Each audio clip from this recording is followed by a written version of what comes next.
Ce 3e épisode, il m'a bien chicoté, figurez-vous. Faire une rétrospective, un peu trop convenue. Un best-of, trop superficiel. Des témoignages incroyables, pas assez intimes pour ce que j'avais envie de faire et de vous dire. Alors j'ai décidé de faire autrement. Je vais vous partager mes convictions les plus profondes.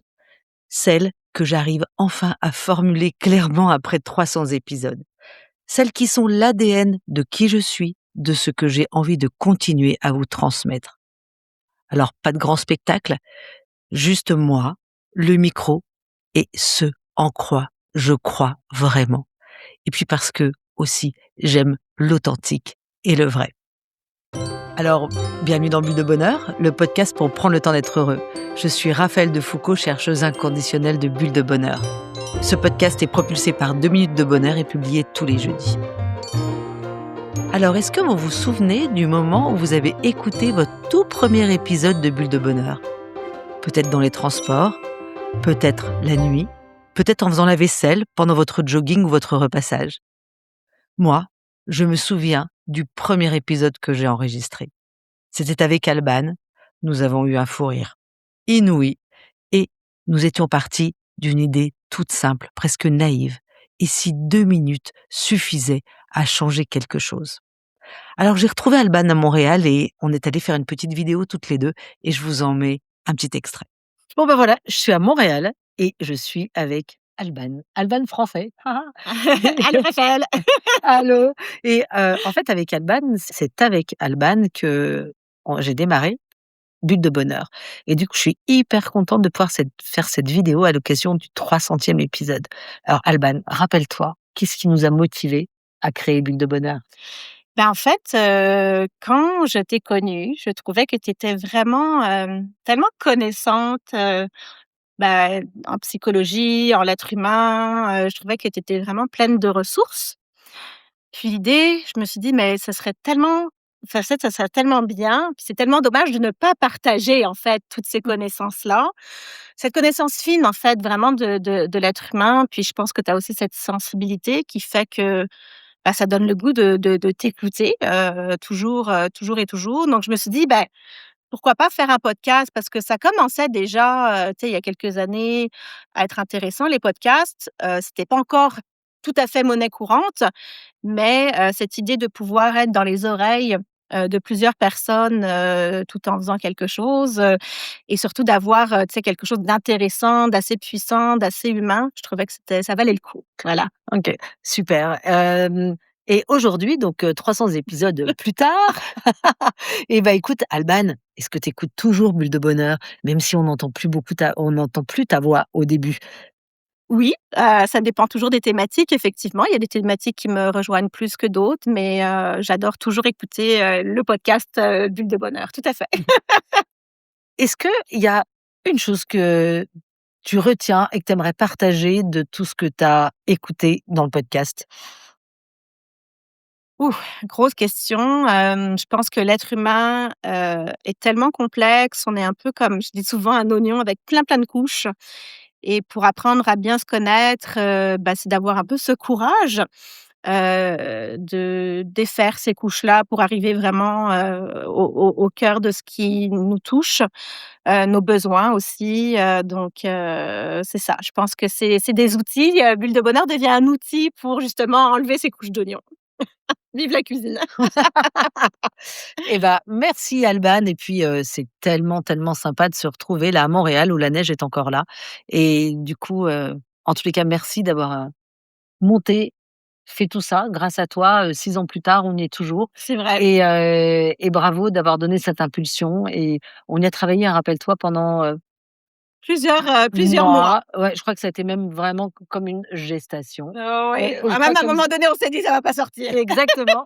Le premier épisode, rappelle-toi, Ouais, ça a été une catastrophe ouais, et puis toujours c'est parti de fou rire aussi qu'on s'est en ouais, fait, je crois que j'ai encore un enregistrement c'est d'un vrai. fou rire qu'on a fait quand on a voulu, faire un Ouais. épisode toutes les 2. En tous les cas, Ça fait vraiment plaisir, puis je pense que tout l'honneur est pour toi aussi d'avoir continué, perduré dans le temps parce que c'est facile de commencer quelque chose, enfin facile et difficile, mais c'est surtout de le continuer. C'est de continuer à faire ces épisodes-là qui demandent quand même beaucoup de recherche, beaucoup de travail.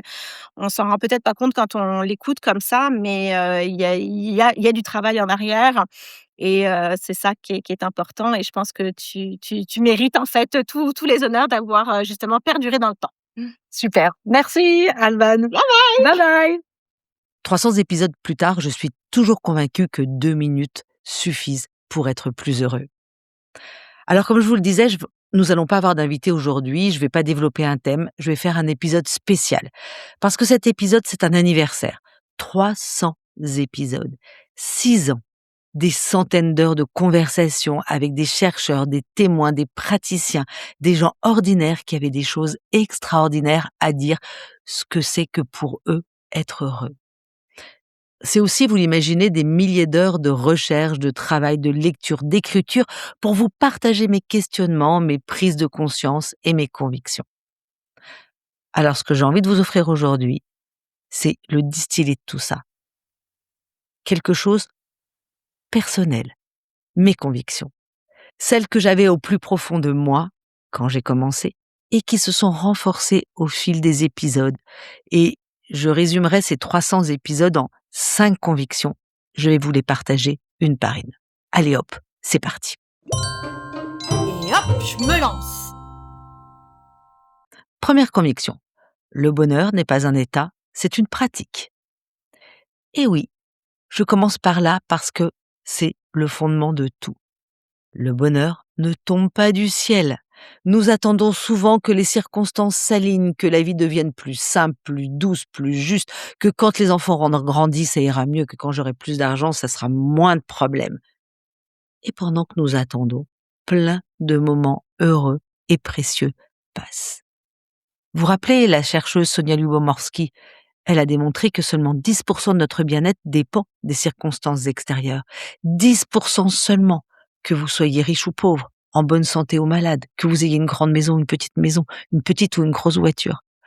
Le reste, c'est 50%, c'est de la génétique, et pour les 40% suivants, c'est nous qui choisissons.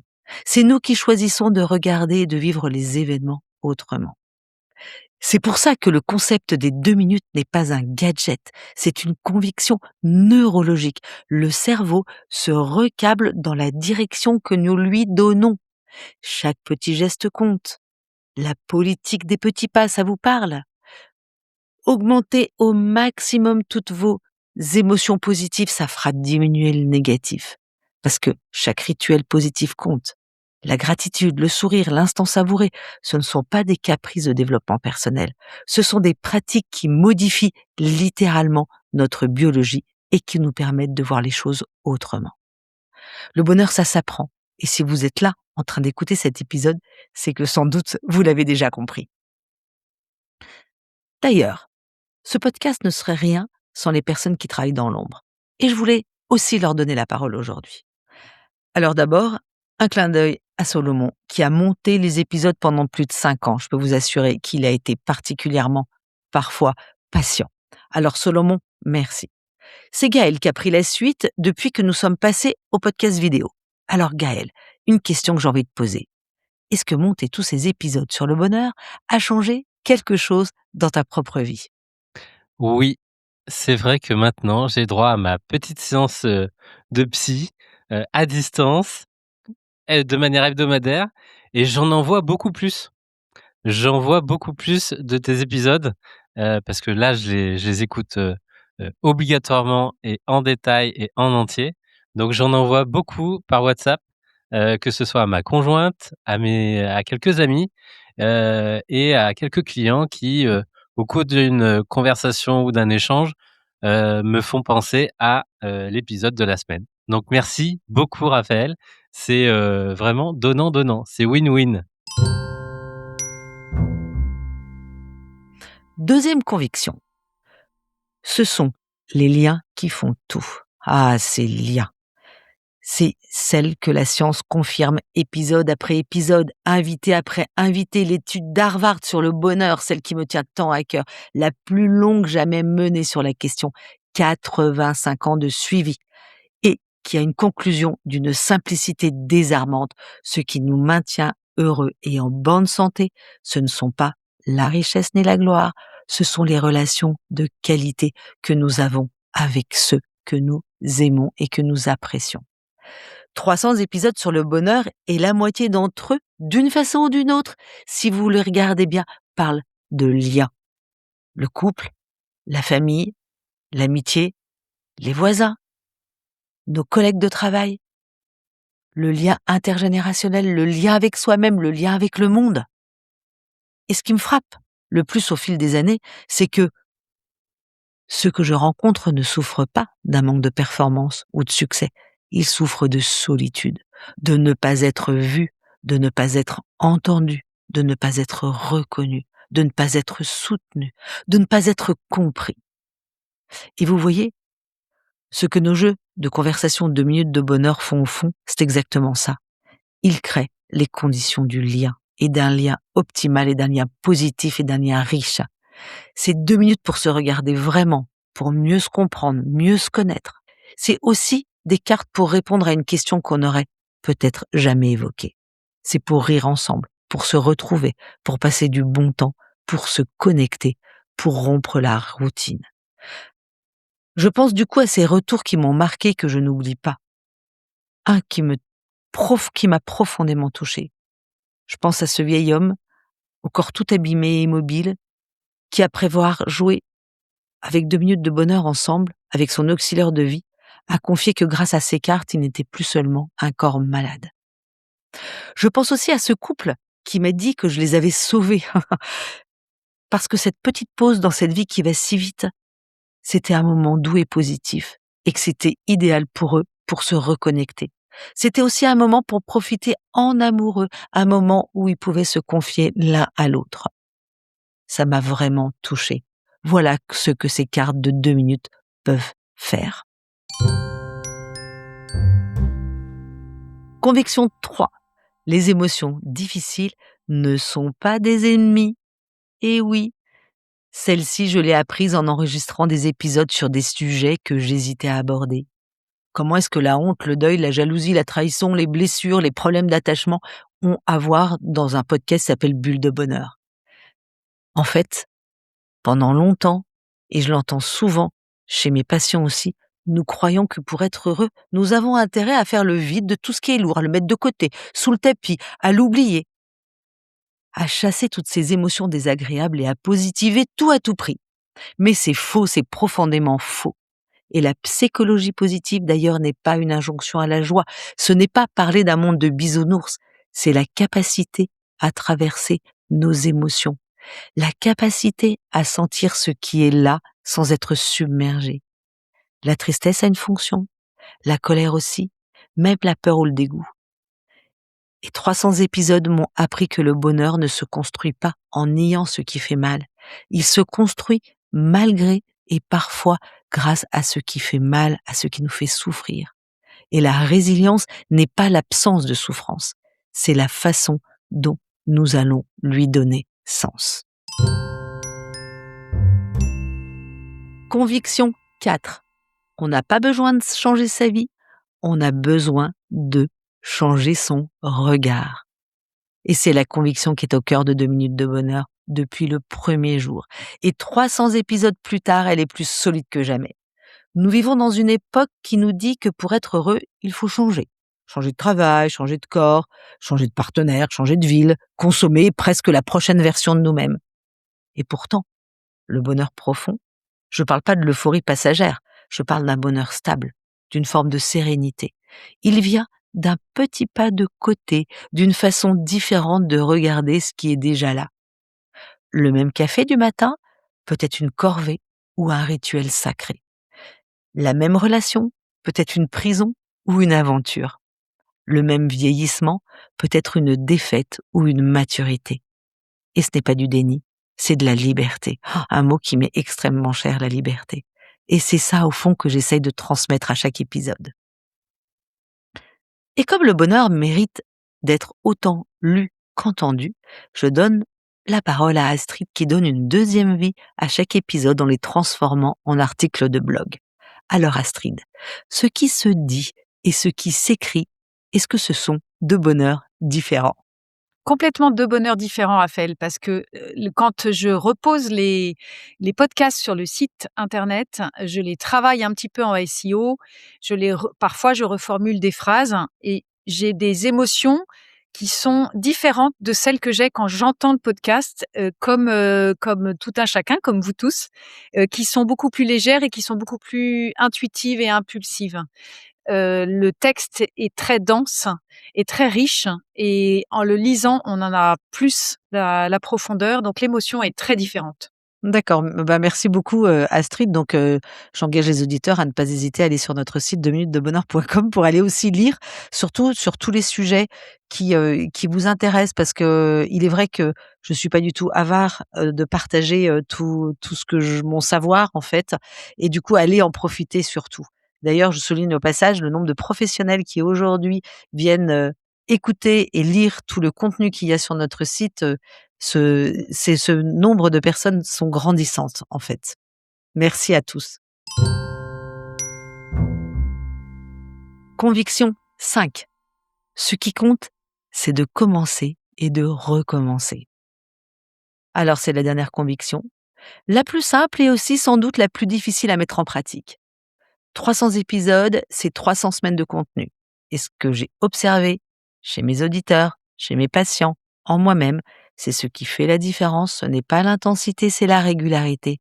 Tous les sportifs pourront vous en témoigner. Pas besoin de tout changer d'un coup. Pas besoin d'un grand plan de transformation.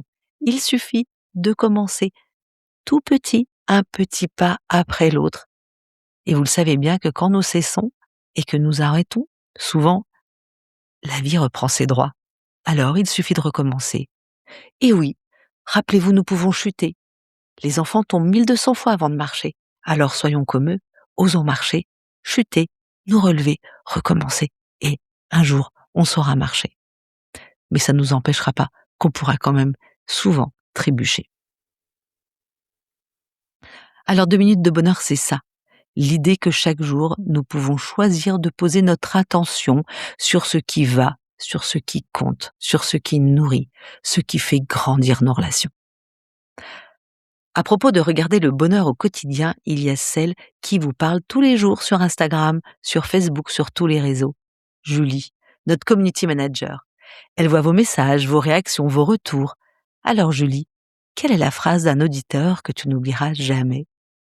Alors même si on reçoit beaucoup de commentaires et de messages, il y a une personne qui m'avait marquée, c'était un salon, à Cannes et il y a une fille qui est arrivée vers nous, j'étais avec Astrid et elle a dit: «Oh mais c'est Raphaël de Foucault qui fait les épisodes Bulles de bonheur, j'ai trop envie de la rencontrer» et on a vu sur son visage et sur dans son attitude qu'elle était vraiment fan, de ce que tu faisais.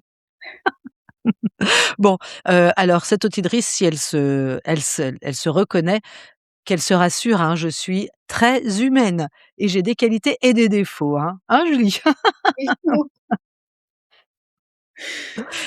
Donc non, c'était vraiment, vraiment amusant et hyper touchant surtout. Oui. Merci en tous les cas, Julie, de tout ce que tu fais, de l'attention que tu portes pour chacune des personnes, qui vient déposer un commentaire. C'est vraiment, merveilleux. Bulle de bonheur a beaucoup de chance de t'avoir, à ses côtés. Merci beaucoup, Julie. C'est gentil, merci Raphaël. Voilà, je suis heureuse de vous avoir présenté ceux qui sont derrière le micro et derrière les écrans et qui font bulle de bonheur avec moi. Avant de finir, je veux encore vous dire quelque chose. 300 épisodes ne seraient rien sans vous, sans celles et ceux qui écoutent depuis le début, qui partagent, qui répondent, qui me disent « ça m'a aidé, j'ai fait écouter ça à ma mère, je les propose à mes patients, vous me calmez et même vous m'aidez à m'endormir. J'en apprends tellement grâce à vous. Je suis bluffée par le sérieux du contenu et de vos remarques qui me font réfléchir. Alors merci pour vos témoignages et continuez à aller en mettre en mettant les 5 étoiles, en m'envoyant des commentaires, j'en reçois souvent et franchement j'adore ça. Alors ce podcast, c'est une bulle, une vraie. Un espace où vous avez le droit de prendre le temps d'être heureux, sans culpabilité, sans performance et avec authenticité. Évidemment, je suis loin d'avoir tout dit. Il y a encore tant de sujets, tant d'invités, tant de façons d'éclairer ce grand chemin de la vie parsemé de minutes de bonheur. Alors merci d'être là, Merci de faire partie de cette aventure et passons aux 300 épisodes suivants. La carte de 2 minutes de bonheur cette semaine vous propose de nommer 3 synonymes de bonheur. Alors, comme c'est le 300e, je vais y répondre moi aussi. Mes 3 synonymes de bonheur sont alignement, parce que être aligné en soi entre ses pensées, ses émotions et son corps, c'est juste, pour moi, le bonheur. La gratitude, ça vous m'en avez entendu parler 100 fois, et la curiosité, parce que cette curiosité, vraiment, je la mets à profit dans Bulle de bonheur. Et vous, à vous de jouer. Envoyez-moi vos 3 mots synonymes de bonheur sur notre page Instagram, @2minutesdebonheur. La publication sera épinglée. Ou envoyez par mail à newsletter@2minutesdebonheur.com. Je vous partagerai les plus belles réponses sur les réseaux, merci Julie, et dans les prochains épisodes. Allez hop, lancez-vous. Je vous laisse avec notre petite mousse et ces quelques mots tirés de mon livre 52 idées pour prendre le temps d'être heureux. Et j'y dis cette phrase qui m'habite, le bonheur n'est pas un objectif lointain, c'est une façon d'habiter sa vie. Alors, avec Bulle de bonheur, prenez le temps d'être heureux. Merci pour votre écoute. Si vous avez aimé, mettez 5 étoiles sur Apple Podcasts ou Spotify, laissez un commentaire et partagez ce podcast à vos amis pour leur envoyer des bulles de bonheur.